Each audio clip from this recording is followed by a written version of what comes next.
মানিকগঞ্জে বর্ষা মৌসুমে তীব্র স্রোত ও ভাঙ্গনে নদীগর্ভে বিলীন হচ্ছে কৃষি জমি সহ বহু স্থাপনা।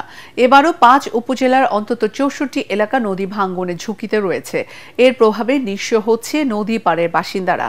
পানি উন্নয়ন বোর্ড জিগব্যাগ ফেলেই দায় সারছে।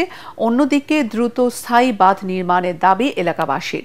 মানিকগঞ্জ থেকে শহীদুল ইসলাম সুজনের রিপোর্ট, জানাচ্ছেন আশিকুর রহমান।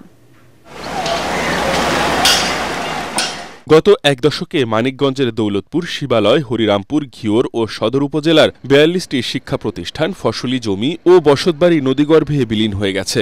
তীব্র স্রোত, নদী তীরের অব্যবস্থাপনা এবং শুষ্ক মৌসুমে অবৈধ বালু উত্তোলনের কারণে প্রতিবছর প্রায় লক্ষাধিক মানুষ গৃহহীন হচ্ছে।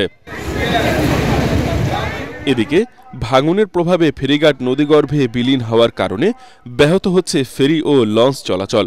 একই সাথে প্রচণ্ড স্রোতের কারণে পারাপারে আগের চেয়ে দ্বিগুণ সময় লাগছে। ফলে নৌপথের দুই প্রান্তে সৃষ্টি হচ্ছে দীর্ঘ যানজট। ভোগান্তি পোহাতে হয় যাত্রীদের।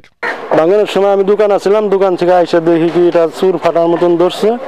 ফাটার সাথে সাথে মনে করেন তার 5 মিনিট পরে মনে করেন নিয়ে গেছে।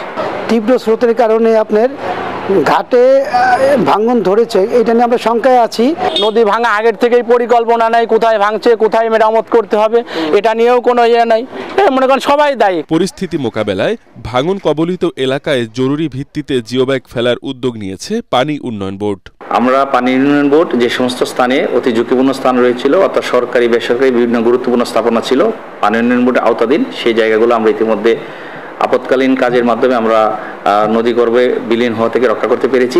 নদী ভাঙন রোধে নানা উদ্যোগের কথা জানালেন জেলা প্রশাসক। আমাদের শিবালয় এলাকায় যে ঘাট সমূহ ভেঙে যাচ্ছে, এইগুলো আসলে বিআইডব্লিউটি এর আওতাভুক্ত। তারপরে আমরা রেগুলার নৌ পরিবহন মন্ত্রণালয়ের সাথে যোগাযোগ করতেছি এবং আমাদের টেকনিক্যাল পয়েন্ট অফ ভিউ থেকে যখন যেটা করা দরকার আমরা সেটা করতেছি।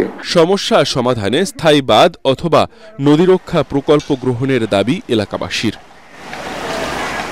Bureau report, ATN Bangla.